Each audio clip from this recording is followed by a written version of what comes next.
Halo, Assalamualaikum warahmatullahi wabarakatuh.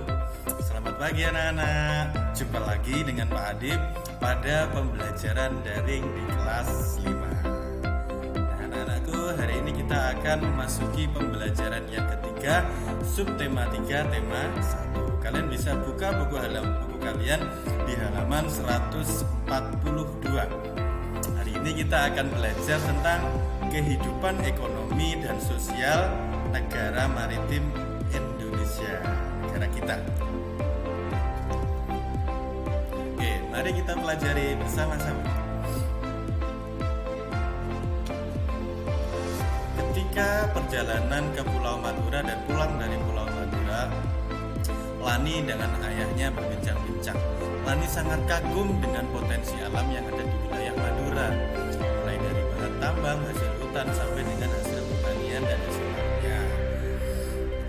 Nah, salah satunya yang membuat Lani kagum adalah gerabahnya. Tetapi selain itu, ketika Lani melewati sebuah jembatan yang sangat besar, yaitu jembatan Suramadu, jembatan yang menghubungkan antara Pulau Madura dan Pulau Jawa. Walaupun dalam satu provinsi, tapi Pulau Madura dan Pulau Jawa ini terpisah. Ini merupakan salah satu bentuk kemajuan dalam bidang pembangunan. Jadi kalau dulu nenek moyang kita atau orang-orang dahulu kalau mau ke Madura harus menggunakan perahu atau naik kapal laut. Sekarang sudah lebih mudah karena ada jembatan Suramadu. Tadi adalah lautan yang memisahkan antara Madura dengan Jawa. Nah, tahukah kalian bahwa Indonesia itu memiliki lautan yang sangat luas? Kita mulai dari luas seluruhnya dulu. Luas seluruhnya ada 7 juta lebih, hampir 8 juta kilometer persegi.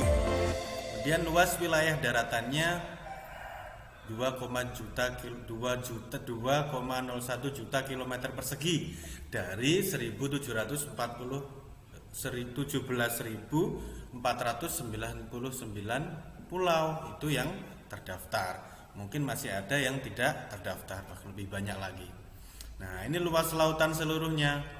Ada totalnya mencapai 5,8 juta kilometer persegi. Luas sekali ini. Bahkan wilayah Indonesia ini sebagian besar terdiri dari lautan, yaitu lebih dari 2/3. Oleh karena itu, Indonesia disebut sebagai negara maritim. Kemudian, karena Indonesia memiliki banyak pulau, maka Indonesia juga disebut sebagai negara kepulauan. Nah, kita akan pelajari apa saja pengaruhnya negara maritim atau kehidupan laut terhadap suatu negara. Ini adalah wilayah Indonesia. Ini yang di garis-garis merah ini adalah wilayah seluruhnya sampai batas paling tepi. Sangat luas sekali wilayah Indonesia. Di bagian ini orang Indonesia atau warga negara Indonesia masih diperbolehkan untuk menangkap ikan atau mencari sumber penghasilan. Aktivitas ekonomi ini diperbolehkan dan sudah diakui oleh PBB maupun diakui oleh dunia. Nah, ini termasuk peta terbaru Indonesia tahun 2017. Luas sekali ya. Ini pulau-pulaunya, ini lautannya. Luas. Lautannya lebih luas daripada jumlah seluruh luas pulau. Karena itu Indonesia juga disebut sebagai negara maritim, negara laut. Nah, ini contoh kepulauan yang ada di Indonesia. Contoh kecil saja. Lautan dan kepulauan yang ada membuat Indonesia kaya akan potensi alam, baik di darat maupun di laut. Kemudian juga kaya akan potensi budaya karena terpisahkan oleh laut, maka setiap pulau biasanya memiliki budaya masing-masing. Ya, tidak terbayang berapa jumlah budaya yang ada di Indonesia, baik mulai dari suku, adat, kemudian tarian, rumah adat dan lain-lain sebagainya. Itu sangat banyak sekali.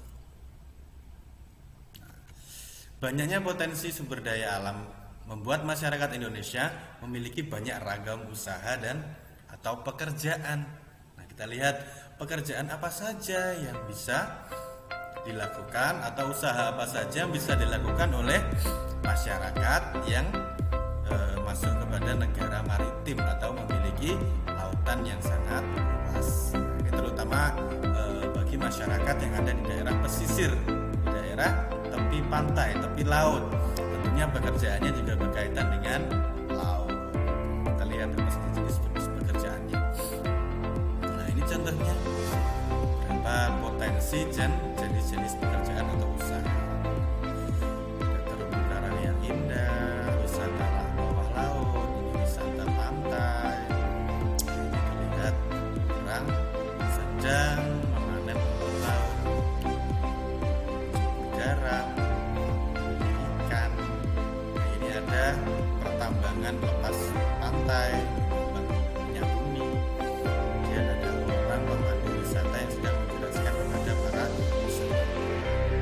Kalian coba pikirkan kembali pekerjaan-pekerjaan dan usaha apa saja yang bisa dilakukan oleh orang-orang yang berada di tepi laut atau di daerah pesisir pantai. Nanti kalian sebutkan jenis-jenis pekerjaan apa saja atau usaha apa saja yang mungkin bisa dilakukan oleh mereka. Ini ada di halaman 145. Bebas pekerjaannya apa saja, yang penting ada kaitannya dengan laut atau kegiatan di laut, dengan pemanfaatan sumber daya laut. Banyak sekali ini. Bukan hanya nelayan ya. Biasanya mungkin jawaban yang paling sering langsung kita tunjukkan atau langsung kita tulis adalah satu, nelayan. Padahal masih banyak lagi jenis pekerjaan yang berkaitan dengan pemanfaatan sumber daya. Silakan kalian pikirkan dan coba cari-cari di buku atau internet. Selain kehidupan ekonomi, kehidupan sosial masyarakat negara maritim juga akan kita bahas. Biasanya kalau kita berpikir negara maritim, mungkin penduduknya nanti akan saling terpisah karena ada laut, ada pulau. Tetapi ternyata tidak seperti itu. Karena orang-orang Indonesia atau nenek moyang kita zaman dahulu sudah memiliki teknologi kapal atau perahu yang sangat maju. Jadi walaupun dipisahkan oleh laut, mereka masih tetap bisa berhubungan, masih bisa tetap saling berkunjung atau bahkan berdagang ke pulau lain. Itu menunjukkan bahwa kemajuan transportasi laut di Indonesia bahkan sejak zaman nenek moyang kita sudah sangat baik. Apalagi sekarang, selain kemajuan transportasi di bidang perkapalan, teknologi informasi dan komunikasi juga sudah sangat baik. Sudah ada HP, sudah ada internet, sudah ada televisi dan lain sebagainya. Jadi memudahkan orang untuk saling berkomunikasi, saling mengamati daerah lain lewat berita di TV. Nah, ini juga membantu kehidupan sosialnya. Mereka juga saling bekerja sama. Ada yang berdagang, ada yang orang yang sebagai pembeli. Semuanya saling membantu. Ini ada di bacaan di kalian halaman 145. Coba kalian baca baik-baik. Tapi ada dampaknya, kemajuan transportasi dan teknologi informasi komunikasi. Dampaknya yang pertama, kemajuan itu adalah komunikasi antar daerah menjadi lebih mudah, kemudian saling berkunjung juga mudah. Bahkan warga asing pun, warga dari luar negeri bisa berkunjung dan berkomunikasi dengan orang di Indonesia. Ada pencampuran budaya, munculnya perkampungan etnis. Nah, ini ada etnis Arab, ini ada etnis Tionghoa, etnis Cina. Kemudian terjadinya perubahan perilaku. Kadang-kadang kita mengikuti budaya, misalnya perilaku orang-orang dari Cina, orang-orang dari Arab, atau dari yang lainnya lagi. Kemudian ini yang menguntungkan kita, perpindahan ilmu pengetahuan dan juga teknologi. Kita bisa belajar dari orang lain, orang dari luar daerah, orang dari negara lain, kita bisa belajar. Ini contoh kemajuan perkapalan di Indonesia zaman nenek moyang kita sudah maju. sekarang coba kalian kerjakan ini. Di buku kalian halaman 146. Ada dampak positif. Dampak positif itu keuntungan. Dan juga ada dampak negatif. Dampak negatif itu kerugian. Apa keuntungannya Indonesia sebagai negara maritim atau kepulauan, dan juga dampak negatif Indonesia sebagai negara maritim dan kepulauan. Itu ada dampak positif dan negatif. Misalnya positifnya apa? Indonesia memiliki potensi sumber daya alam laut yang sangat besar. Dampak negatifnya apa? Karena potensi kita sangat besar, kadang ada pencurian sumber daya laut, misalnya dari negara lain yang menangkap ikan di wilayah kita. Itu dilarang oleh hukum internasional. Itu sesuai dengan wilayahnya masing-masing. Apa dampak positif dan negatif yang lainnya? Apa keuntungan dan kerugian yang lainnya? Silahkan kalian cari, silahkan kalian pikirkan. Setidaknya nanti ada 3 dampak positif dan 3 dampak negatif, itu sudah bagus. Lebih tidak apa-apa. Nah ini, Indonesia atau bangsa Indonesia itu sudah jaya dalam bidang kelautan. Bahari itu kelautan.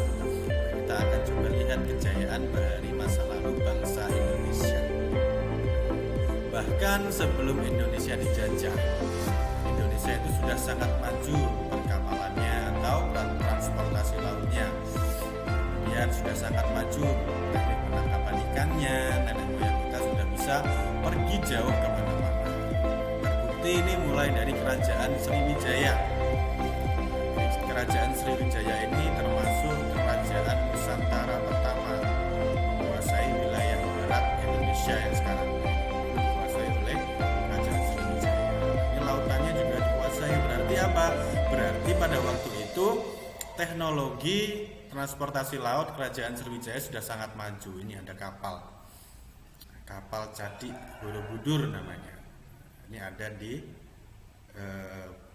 dalam ukiran di dalam candi, menunjukkan kapal di kerajaan Sriwijaya. Sudah sampai ke ini, bahkan ke Malaysia, ke daerah-daerah Asia Tenggara yang lain ini. Sudah melebihi wilayah Indonesia, dulu sampai ke sana. Wilayah dari kerajaan Sriwijaya. Wah, itu sangat luas ya. Nanti sangat maju dulu itu. Sekarang kita lihat yang lain. Nah ini kerajaan Nusantara terbesar di Indonesia bagi bangsa Indonesia, yaitu kerajaan Majapahit. Ini kapalnya yang terkenal yaitu kapal Majapahit. Sebutnya juga ada yang menamakan kapal Jong, kapal dari Jawa. Nah, bahkan wilayahnya Majapahit itu hampir seluruh wilayah Indonesia yang sekarang, sampai ke wilayah Filipina, wilayah Malaysia, dan yang terkenal yaitu pada waktu diperintah oleh Raja Hayam Wuruk dengan patihnya yang sangat luar biasa, yaitu patih Gajah Mada.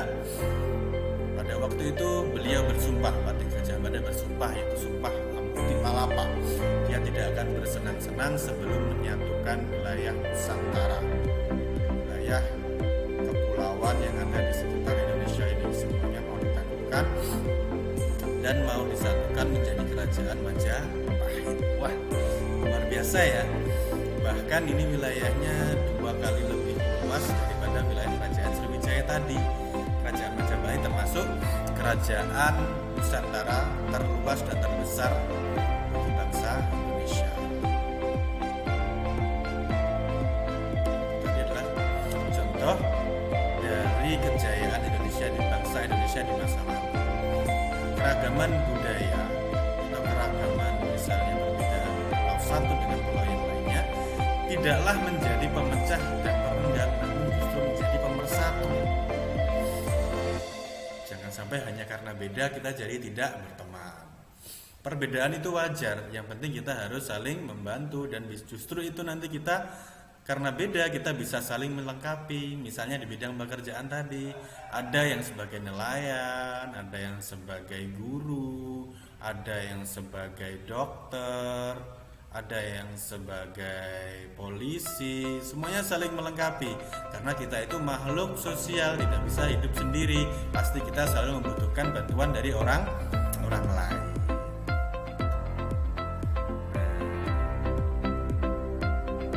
Sikap saling bekerja sama dan hidup dengan kerukunan dan semangat persatuan itu termasuk salah satu pengamalan Pancasila, sila yang ke berapa?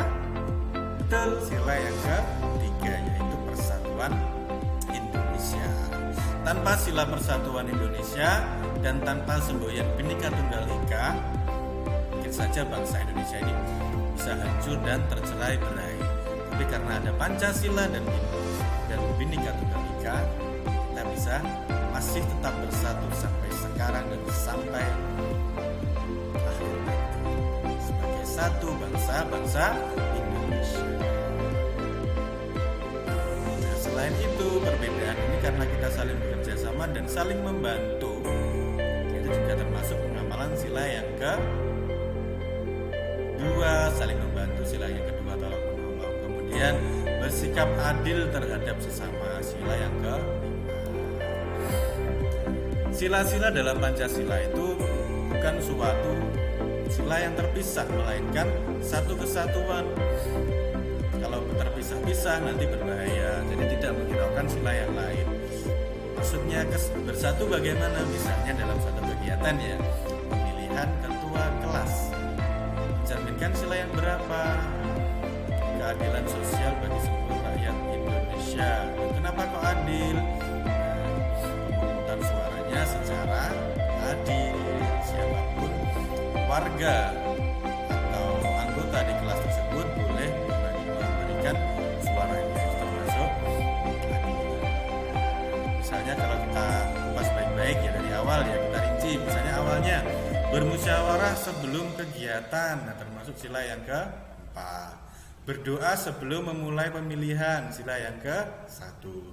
Semua warga kelas bekerja sama untuk melaksanakan pemilihan ketua kelas, yang ketiga.